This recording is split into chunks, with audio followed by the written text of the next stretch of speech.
Kelly, K7SU is going to put on a presentation tonight, and I appreciate it. Thank you. Okay, well, I got a few things I want to talk about tonight. I've got a list of resources, online resources for hams that I want to go over. And then I also wanted to talk about sometimes we neglect to get on the air because it's the same old thing that we're doing all the time. And sometimes it's fun just to try something new, whether it's a new digital mode or what I've done here lately is what's that? Yeah, that's right. And then back in the 80s, I put up a tower and 2-meter antennas, and I really got into 2-meter sideband. And you can go a lot further on 2-meter sideband than you can on 2-meter FM, and on 2-meter CW, you can really do well. But I was working Seattle and Stanley and Boise. There's a 2-meter sideband net in Boise on Saturday mornings at 9 o'clock. And I've been checking into that the last few weeks. I can't hear everybody. Not everybody can hear me, but there's a few what you would consider kind of big guns up there that run a little bit of power and have a pretty good antenna up. But it's surprising what you can do with just your regular old 2-meter vertical antenna. So if I was going to encourage you to do anything, I'd encourage you, especially those who have like the Yaesu 991A, which will go to 2-meter sideband. If you have an all mode radio that covers VHF and UHF, then just transmit into your 2-meter antenna that you're using and get a hold of me, and we'll get on the air and just talk and have some fun. And you'll be surprised what you can do with it. And then another deal, this is I picked this up at the swap meet in Burley a couple of years ago. Harry Kokonakis had it, and he had 2 of these. This one worked and the other one didn't, but he let me have them, so I dug it out here a while back. And it didn't come with the crystal socket on it, and it was stuck on 7.023. But I thought, well, I've got a lot of 40-meter crystals, so I took the crystal out and just put a socket on it, and I can plug my other crystals into it. Huh? But yeah, back in the day, before we could use VFOs and stuff, it's a little rock in there that vibrates at a certain frequency. And in fact, when we got our novice licenses back, I forget when they did away with that requirement. It was in the 70s or 80s, maybe. Yeah, it's a quartz crystal, and it vibrates at a certain frequency, and I had a bunch of them, so this is 7030. What? Okay, yeah, it's a QR. It's just a little QRP, a little very low power transceiver. It is actually a transceiver, although the receiver in it isn't all that great. So I just hooked this up to a coax switch at the house and play around with it, and then use my DX10. I just flip the coax switch to my receiver and listen on that. But this puts out about a half a watt. Well, half a watt to a watt.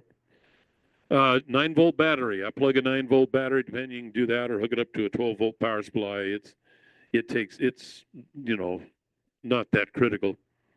And I haven't made any contacts with it, but and I'm going to show you tonight. You can get on like PSK Reporter or Reverse Beacon Network and just call CQ, and then you can see if anybody is decoding you on it. And I've gotten out halfway across the U.S. and up into Canada with about a half a watt. So anyway, it's just, different things like this is fun to play with, kind of gets you out of the status quo and get you enthused maybe into turning the radios on again and having some fun. So yes, this is CW only. Yeah, in fact, we're going to pass that around.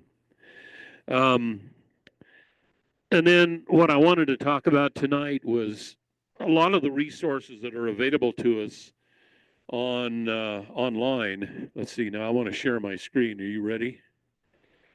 Yeah, I'm going to maximize this, I think.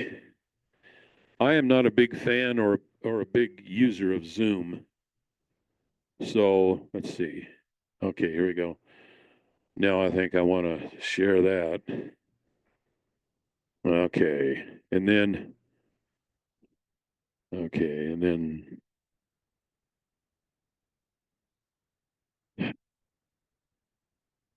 so how do I get rid of that? Okay. There we go. Okay. So the first thing I wanted to talk about, and this is the ones that I go over tonight. Many of you may know of them and may be very well acquainted with them, but I know we have some new folks that may not be as familiar with some of these as some of the others are. So the first one I wanted to talk about was QRZ.com. And it's this isn't the fastest computer in the world, so bear with me here. But QRZ.com is a database of all of our call signs.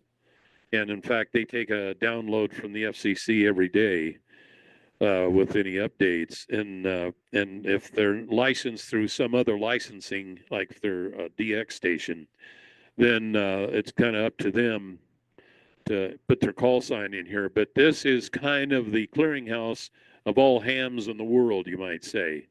So what you do is you sign up for an account, and then it's free. You can sign up and pay a certain amount a year and get some extra features, but I just use the freebie.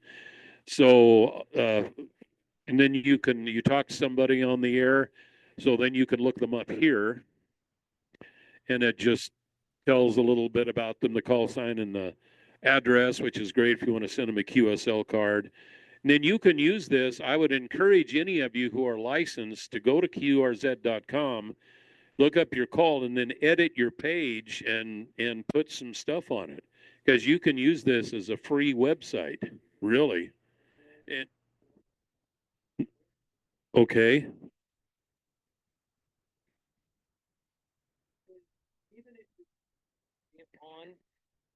Even if you've never logged on to QRZ, your call sign's in there. And if you ever do log in, and then once you edit it and you put your email in there, you're what they say, good on QRZ. If you're ever looking for used equipment, say on Facebook Marketplace, which is huge for ham radio equipment, there's a lot of scammers out there right now. And what I do is I look at their ad, and if they don't have a picture with their call sign in the ad, I will look to see if they post their call sign. I go to QRZ, look up their call sign, get their email address, email them off of QRZ instead of off of Facebook, and almost every single one of them said, I didn't put an ad on Facebook. So, in fact, a lot of them will put on their QRZ page. They'll just have it there. In fact, I've run into one yesterday, W7IMC up in the Boise area. On his page, he says, I'm not selling equipment on Facebook, so it's not me. But but one thing, detail here that you may not be aware of, QRZ is a really nice site. If you click on the detail tab here, it tells you all about this person. But the really cool thing, I think, is it has a map here. So you can click on the map, and then you click on the satellite, and this takes you to Google Earth. And yeah, and then you can maximize it, and you can zero right in here. I don't live in an HOA, I'm proud to say. So anyway, yeah, you can do this. I do this with almost every contact I make. In fact, if I hear somebody calling CQ, the first thing I do is check in my log to see if I've worked them before. I have an electronic log. And whether I have or haven't, I always look them up on QRZ. I know more about them before they even talk to me than they would think. I know where they live. I know what their name is. I know what their email is. I know what their address is. I know where they live. I've seen their house. So it's kind of fun to have that availability. So QRZ.com. And by the way, I emailed this list out to the reflector before I left the house. So when you get home, if you haven't checked your email, this all all the links are in the email, so you can just click on the link. Yeah.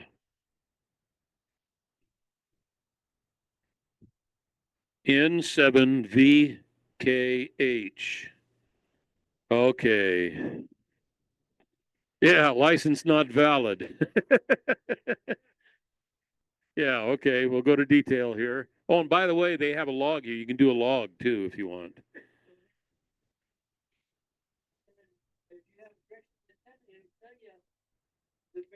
Right. Right here. I would turn to 86.8 degrees.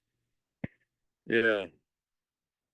And it gives you the mileage here, although the mileage sometimes is, although this one looks pretty accurate, but gives you short path and long path mileage.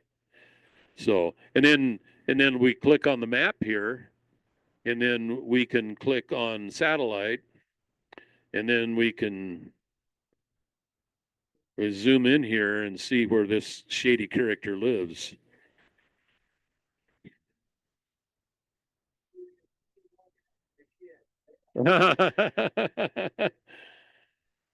See, which one is yours? Right here. This. Oh, really? Because I'm just going, see that little pointer right there? That's supposed to be where you are.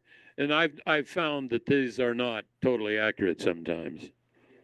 But anyway, so that's QRZ.com. So keep that in mind.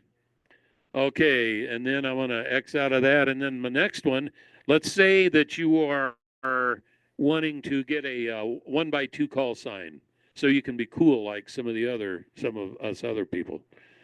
So you go to radioqth.net, and then there's several different aspects of it. You can go here and you can make a QSL card. If you want to send somebody a QSL card, you can do it there and it'll spit it out and you can print it out and send it to them. You can look up vanity call signs. I haven't played around with that much yet. You can just look up a call. You can look up a club, put in a zip code, and it'll tell you the nearest club. And available calls is what I actually wanted to show you on here. So let's say you want to change your call. You just upgraded to extra or something, and you can. What format do you want? You want a 1x2 or a 2x1? Now the difference is, I don't know if most of you probably know this, but a 1x2 has the letter and then the number and then two letters. A 2x1 will have two letters and then a number. Like mine is a 1x2, K7SU. Eric's was a 2x1, NW7K. So, and then there's 2x3s and such. But let's say you wanted to look up an available 1x2 call sign in the 7th call district. Excuse me a minute here. Oh, it isn't going to let me go down there. I can't.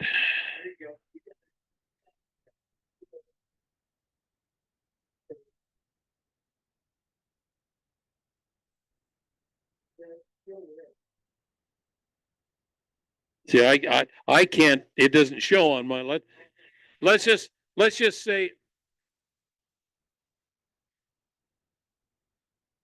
Oh, okay. Okay, wait a minute. Wait a minute here. Let me get. No, it won't go down. Okay, let's just say a 5. It's only at your house you can choose a 7 or whatever. I want a 1x2 in the 5 call zone. So then.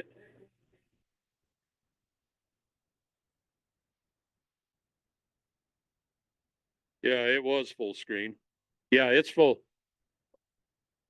Oh, okay. Wait a minute now. Okay, here we go. Now I can do it. After I did the search, then it opened it up. Okay, a 1x2 in the 7th call district. So available tomorrow is K7 Alpha Papa. All of these will be available in these amount of days. W7OB will be available in 28 days, and OM, that'd be a good one, W7OM, available in 26 days. So that's a good site if you're looking for a particular call, or even a 1x3 call, or whatever you're looking for.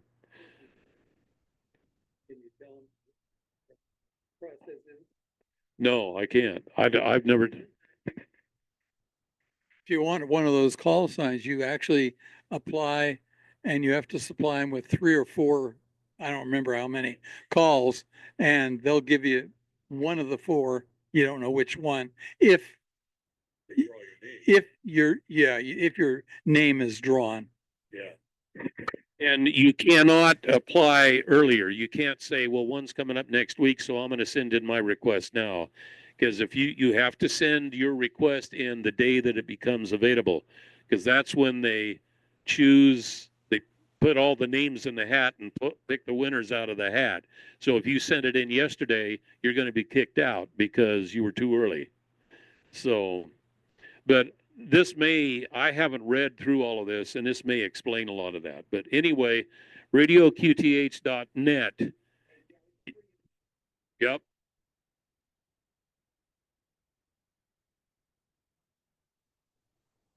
Call sign. Call lookup. Yeah. Okay.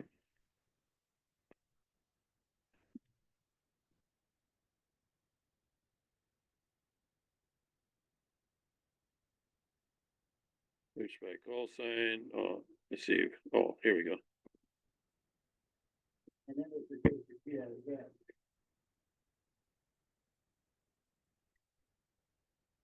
No, it does its own thing. It may get the information from QRZ though. Yeah, yeah. So no, this is no. Yep. Okay. So that's radioqth.net. Then there is a whole plethora out there of SDR receivers that people have hooked up and made available to us. So that is available at rx-tx.info.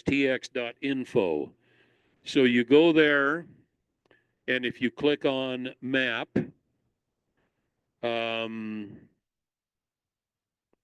close the ad out. And then here's the map. And the more you zoom in, the more it shows you what's available here. One of the good ones that I like to play around with is one up, I think it's in Weezer. But it just comes right up. And if you don't have, oh, why did it do that? It's never asked me for that before. They must have too many people in it already. Okay. Well, let's see if we can find one that.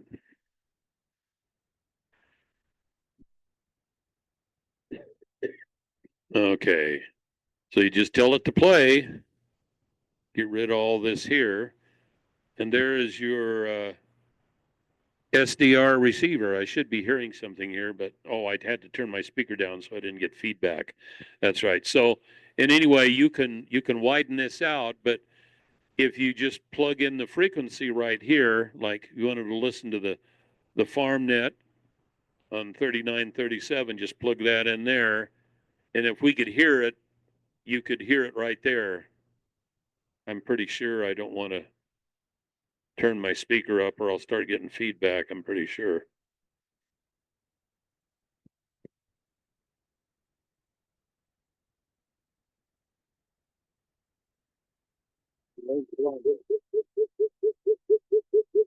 Starting to get feedback. So if you like shortwave listening, or if you want an extra receiver, if you're doing a net and you're in a position at your place where some of those signals aren't coming in well, you can find another receiver out there in WebNet somewhere and tune into that on the same frequency, and chances are that receiver will be hearing stuff that you're not, and vice versa.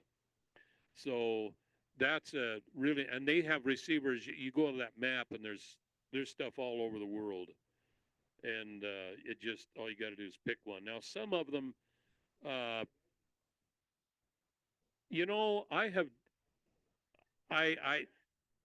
found I tuned into one in Arizona one night, and I was on 40 meter CW, I think. So I thought, I wonder if I can hear myself. So I cranked up 100 watts and hit the key, and I heard it, know, so, oh, that's pretty cool. So I cranked it down to 50, hit the key, and it goes dit. And I thought, well, let's try it here. So I cranked down to 5 watts, and go dit, and heard it just the same on 5 watts as I did on 100.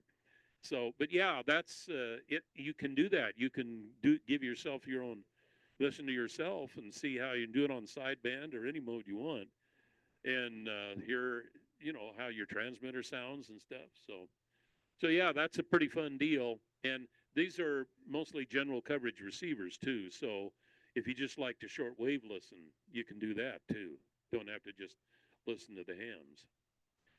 Okay, let's see. The next one here is, well, speaking of giving yourself a signal report, there's reversebeacon.net and pskreporter.info. The reversebeacon.net, if you're on, I use that once in a while, if I'm on calling CQ and wondering if I'm hearing myself, I can put in my call sign and see if it spots me. And then I can see who all spotted me all around the world. And you would be surprised when you put out a signal where your signal goes, whether you're running high power or low power. But it comes up on this map here. Let's see, I was doing that today. I don't use this a whole lot, but let's see. I forgot where I go to put in a call sign to listen to. But anyway, that's to find out their information though. That's not to spot. I forgot where I did that. HF. Okay, yeah, here we go. All right. Now, earlier today I put in okay, where do I put in the call sign? Oh yeah, here we are. Spotter, no, I want spotted call sign. I'm going to put in AA7TQ.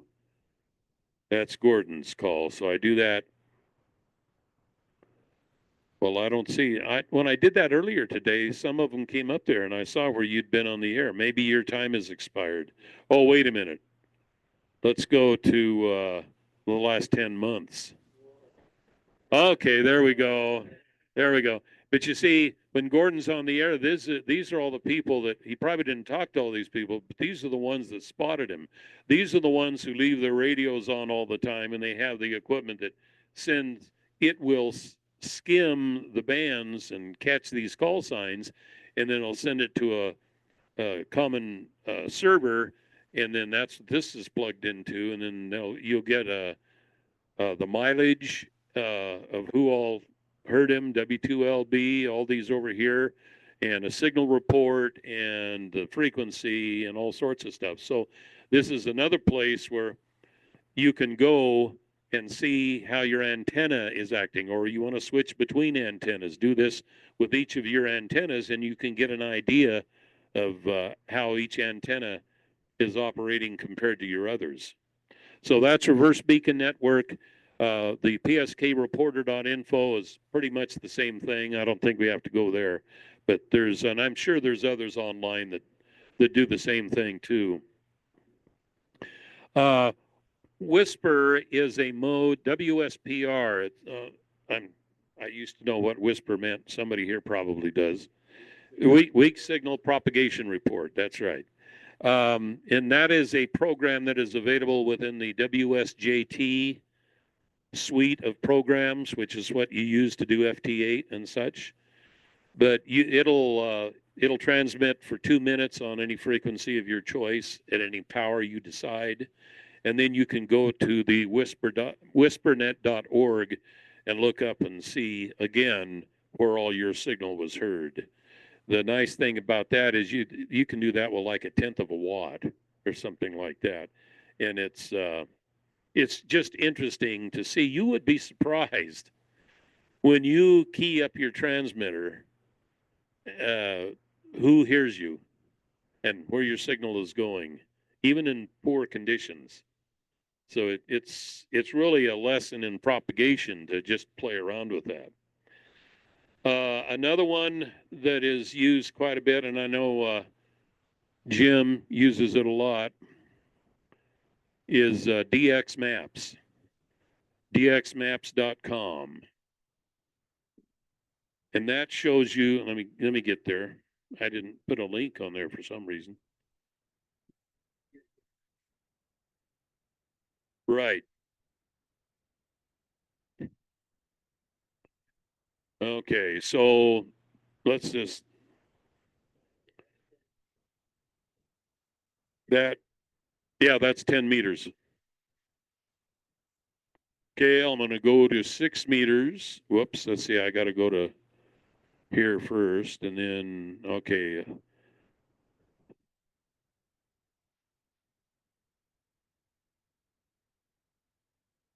I don't even know, Jim. I usually do it on my other computer.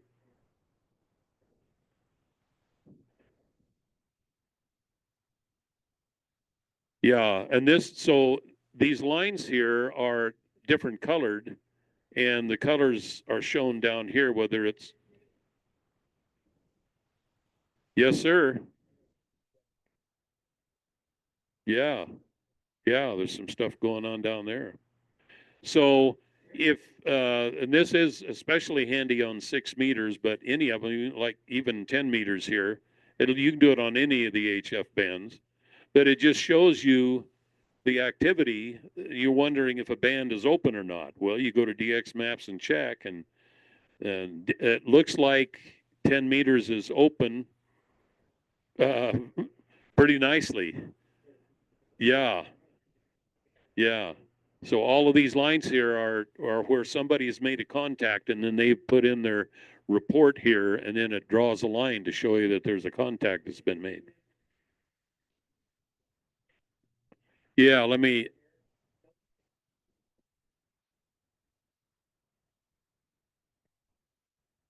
yeah. I'm trying to find this screen is really bugging me because I don't have did I miss it?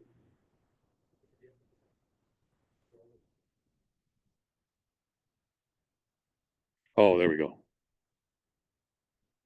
Oh, I want to zoom in.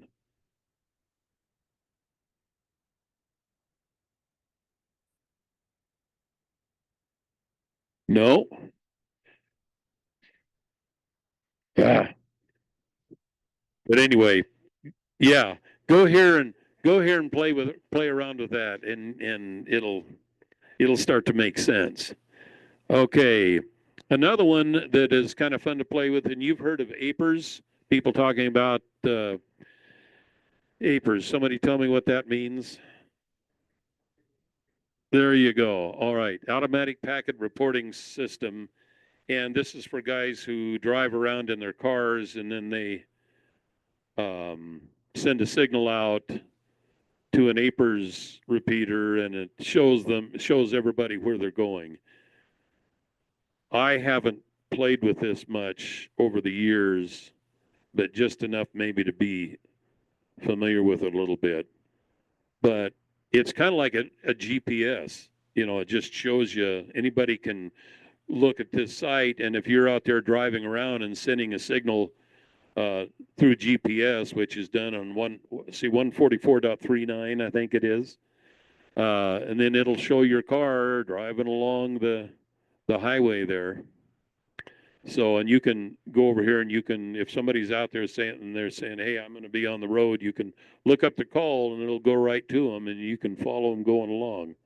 So, yeah, it has the speed, it has your lat lawn. Yeah, I mean, the terrorists probably love this stuff, So, all right, so that's going to move along here, so don't keep you all. Okay, so a while ago when I talked about the SDR receivers and stuff, and you don't have to just use them for ham radio, you can use them for just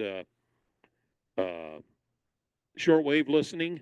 One of my favorite things to do is to tune my radio to, well, one of them is 8843.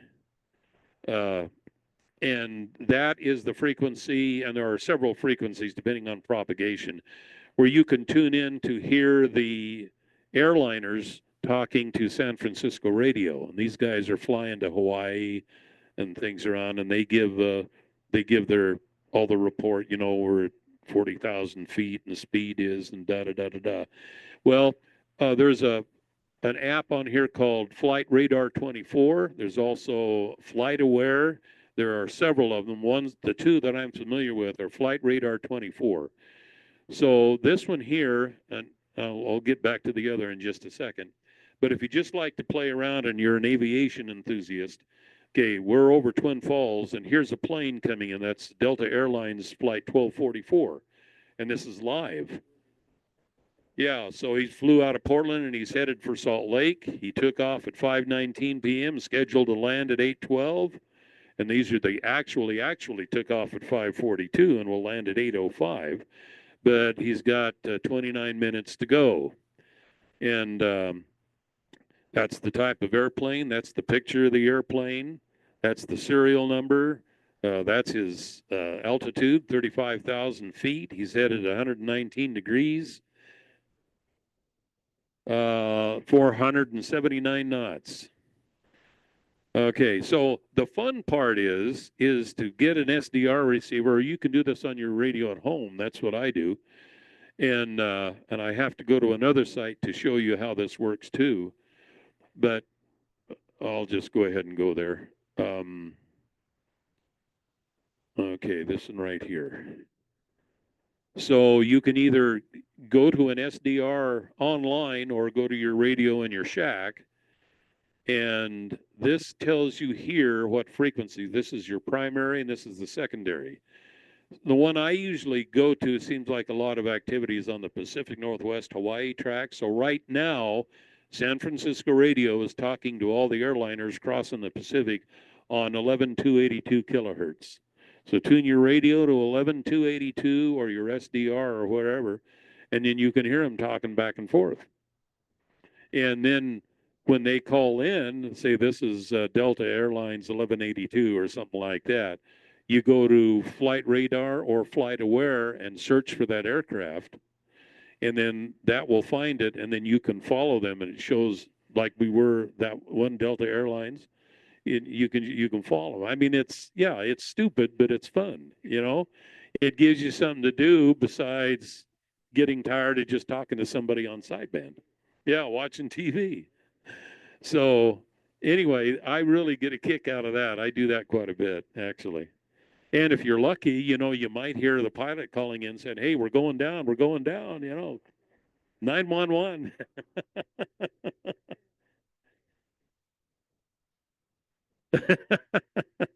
Okay, so any questions? Okay, moving along here to, and all these links are in that email. Okay, so I get a question every once in a while. I'm looking at a certain radio. What kind of specification? I wonder if it covers a certain band, you know. My favorite on that is RigPix, RIGPIX.com. And they've got pictures and specifications of almost every radio ever made. So I think Yaesu is up. Yeah, they got the big three right here. So let's say somebody was wanting to sell you a Yaesu FT990. So you click on the Yaesu, and here's the whole list of all the radios that Yaesu has. Did I pass it? Well, let's say just to pick one, let's say an FT817. So we'll click on the FT817. That gives you a picture of the radio. It gives you all the specifications of that radio. And a lot of times down at the bottom, they have a picture of the back of the radio.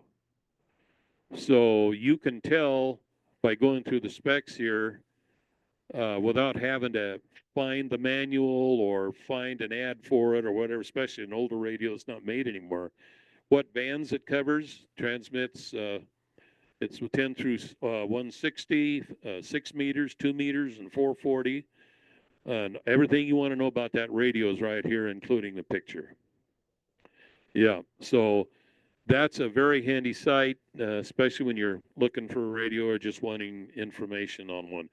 Now, you can go to rigpix.com and then pick it out of the list. Another way to do that is put in the model of the radio. So let's say FT 990 space, and then just type rig picks and in a Google search, and it will take you, you just click on the first one that comes up, and then that'll take you to it, right to where you want to be. So there's the 990. So, okay. Another one that is good, especially if you're considering purchasing a radio from somebody, is what kind of a radio is it? Is it reliable? Let's say you're considering purchasing a Kenwood TS2000, and you want to see what others' opinion of it is. So you type in EHAM. That's eham.net. Come on. Okay, reviews for Kenwood TS2000 on eham.net. Okay, this takes you to this site, tells you a little bit about the radio. It has a 4.4 star rating out of 5, so it's people kind of like it. And the best part of it here is you can read what people have to say about it. And that's really nice, you know, to get firsthand users' opinions of a radio that you're considering. And some of these have lots and lots of people writing in about it. So that's another good link. And then I also get questions about, okay, I just bought a scanner and I want some frequencies of the local stuff. The go-to site for scanner frequencies anywhere in the United States is radioreference.com. So you can go to radioreference.com. I find that it's easiest if you're wanting to know about frequencies in Twin Falls County, type in radio reference and then put Twin Falls City. I think it works with county. So radio reference Twin Falls City, hit enter, and then Twin Falls County, Idaho scanner frequencies. And this gives you all the frequencies that are used in public service around here. So if you've got a scanner and you, what's that? Yeah, all over the state, all over the country. They even have scanners now. Uniden has a SDS 100 and SDS 200, and I think there's other models out there that do the same thing that have built-in GPS. So when you travel around the country, it automatically puts in the frequencies of the public safety in the area that you're in. You don't have to do any programming. So I don't know what's cooler than that, but anyway, there's the frequencies, and as you can see, a lot of the frequencies around here are now on trunked frequencies, so you can't just pick them up on your regular old Radio Shack scanner. But there are scanners out there that you can get. So yeah, on the SDR, that's right. And then a lot of them are on are digital, so like they're on P25 or something like that. You can get with an SDR like the receiver that Jim has, you can get, and a lot of them are free, decoders that you can download that will decode that digital encryption. If you buy the Uniden scanners, that module is generally cost you a little extra. But anyway, that's neither here nor there. But just about anything you need to know in ham radio or shortwave listening or whatever is available somewhere on the internet. So, okay, again, this list has been emailed on the reflector, so you can just click on the links, go there and learn it and have fun. So